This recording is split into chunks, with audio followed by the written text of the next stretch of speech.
Assalomu alaykum va rahmatullohi va barakatuh. Aziz yurtdoshlar, biz ayni damda Farg'ona xalqaro aeroportidamiz. Muqaddas Makka va Madina shaharlarida muborak haj amallarini ado etgan yurtdoshlarimizning dastlabki guruhi eson-omon viloyatimizga yetib kelishdi. Alloh taolo ularni qilgan ibodatlarini qabul qilsin. Biz ularga hajingiz mabrur, sayingiz mashhur, duo va ibodatlaringiz qabul bo'lsin deymiz. Va mana shunday ibodatni niyat qilib turgan yurtdoshlarimizga esa kelgusi yillarda haj ibodatlarini ado etishlik nasib qilsin deymiz. Allohga shukr, mana o'zini buyuk baytini ibodat qilishlikni Alloh nasib qildi. Bunga shart-sharoit yaratgan yurtboshimiz, viloyat hokimlarimiz, diniy idora, diniy qo'mitalarimiz minnatdorchilik bildiramiz. Hamma xursand, jamoamiz butun mana shu 250 ta mana kelayotgan bo'lsak, hammalari xursand, minnatdor.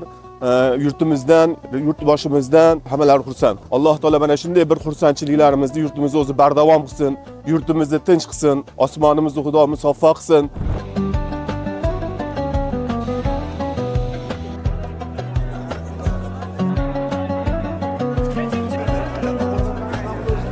Yaxshi borib keldik, mana sharoit a'lo darajada.